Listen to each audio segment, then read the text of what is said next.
Welcome to this Sunday service here at Bielefeld Sunrise Church. Today is May the 1st already.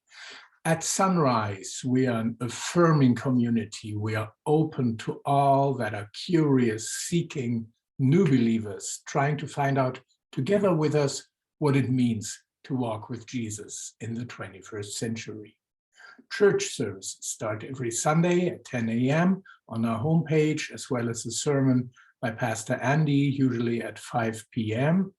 The live stream Devotional and Praise on Facebook on Saturday evenings at 6 p.m. As always, for updates and details, please check the Sunrise homepage at sunrise-church.org.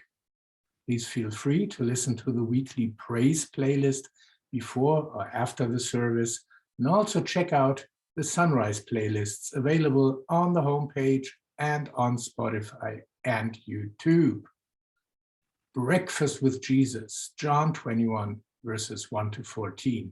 This is our topic today. Now, in the first episode of the Netflix series, Dead to Me, we see the developing friendship of two women who meet at a grief support group after the untimely deaths of their husbands. At one point, talking about how grateful they are for their friendship, Jan says to Judy, "Thank you for not being repulsed by my version of grief." Just like people, each of the Gospels has different versions of the grief Jesus' followers experienced after their beloved teacher died. In the version we heard today from the Gospel of John, the disciples have already seen the resurrected Jesus, not once, but twice, and yet they are still grieving and agitated. They don't know what to do, and so in their agitation and uncertainty, they go back to what they know, fishing, the life they knew before Jesus called them to follow him, and change their lives forever. But as it often is the case when we have been through a life-changing event, the things we knew before, things that once brought us satisfaction and purpose, are no longer the same when we go back to them. The disciples go back to fishing, but it doesn't work like they used to. They catch nothing until a stranger on the shore offers some unsolicited advice. We aren't sure what tips off the disciples to the fact that the stranger is Jesus. Maybe it's that he asked them to do something ridiculous, move their nets to the other side of the boat. These guys were professional fishermen. They weren't fishing with poles that could easily be pulled up and plopped down on the other side. They were using nets held under the water by weights. It would take them all of them, all their power to pull up the nets and maneuver them to the other side. And the other side was probably no more than a few feet away from where they had the nets right from the start. So they were musing, and nevertheless, they did the work and moved the nets, and almost immediately caught so many fish they could barely haul them in. Maybe that was the clue that made them look again at the man on shore. Abundance. From his first miracle of turning water to an abundance of fine wine, to taking a few loaves and fishes and feeding thousands, to restoring the sick to perfect health. Again and again, Jesus reveals to us the God who, in John's words at the very beginning of this gospel, showers his beloved children with grace upon grace, with more than enough of what they need. When the disciples realized the man on shore is Jesus, they waste no time getting to him. Once they are on shore, hauling their huge catch up onto the beach, Jesus feeds them abundantly. He calls them by the fire where he has cooked fish and prepared bread. He gives them food that nourishes their bodies and heals their souls. A family tells us when their grandfather died unexpectedly in Georgia, in the US, there weren't enough surfaces in their grandparents' house to hold all the food people brought. They did not remember being hungry, but remember eating and hoping that somehow all that Southern comfort food, fried chicken, green bean casserole, macaroni and cheese, pound cake, hoping that somehow all that food would absorb the grief. It didn't, but the love and care it represented from those who brought it to the house and handed it to them with words of empathy and compassion, that made a difference. Dishes that crowded every available surface served as a tangible reminder of God's abundant grace, revealed through the love and care of others. In spite of their abundant catch, the disciples discover that Jesus doesn't need what they bring. He has already prepared a meal for them, which is more than enough. Nevertheless, he invites them to bring what they have caught, to contribute some of their fish to the meal they will share. It is as if Jesus is reminding them that in the midst of their shock and confusion and grief, they can still do something. They have something to offer, something that matters, something the world needs. It is as if Jesus knows that when faced with suffering, most of us long to do something, anything, to make it better. The 6th century was not a pleasant time to be living in Rome. The city had suffered a series of invasions. Its economy was in shambles, and the bubonic plague had ravaged the city.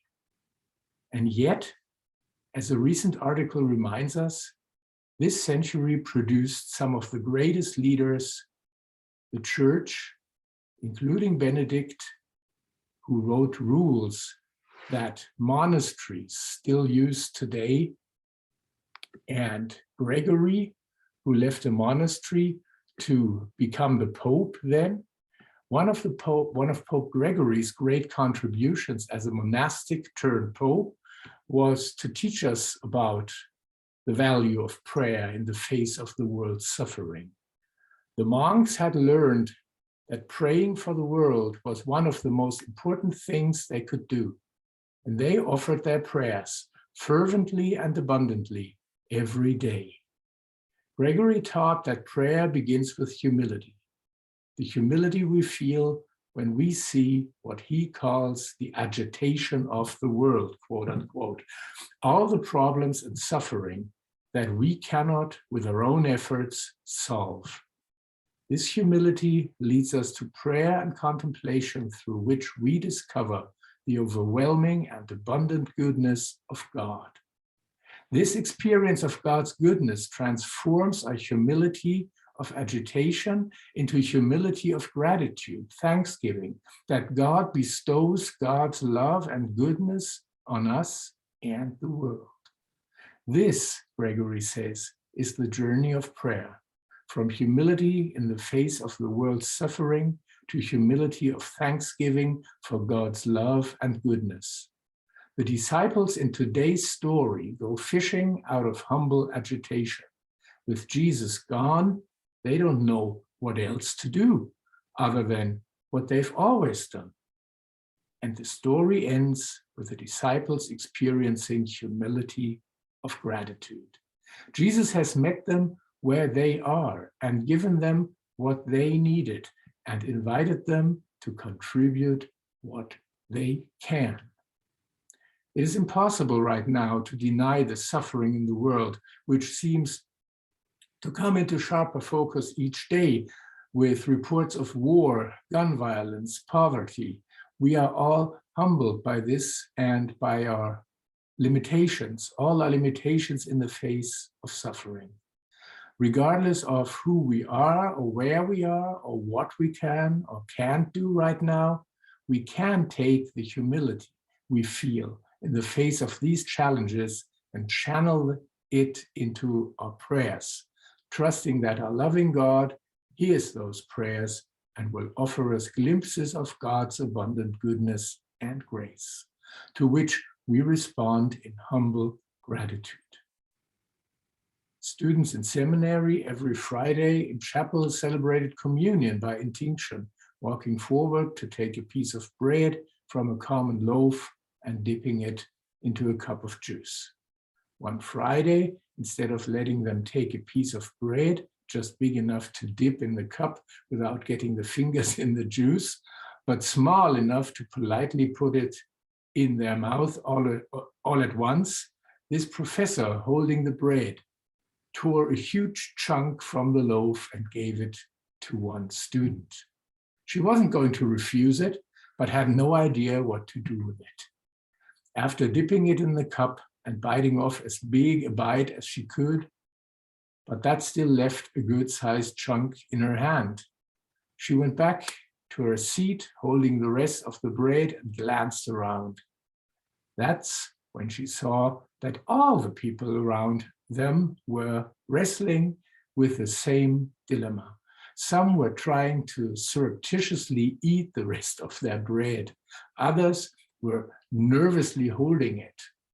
And she even saw one person casually drop it on the floor. As if by accident, after everyone had received the elements, the professor spoke. The bread and juice you have just received is a sign of God's grace, which is always, always more than we expect or deserve, and more than we know what to do with, more than enough. Today's story of the disciples' final encounter with the resurrected Jesus is the end of the Gospel of John. But this ending is really a kind of an epilogue, an answer to the questions: in what way will Jesus show himself to us after he is gone?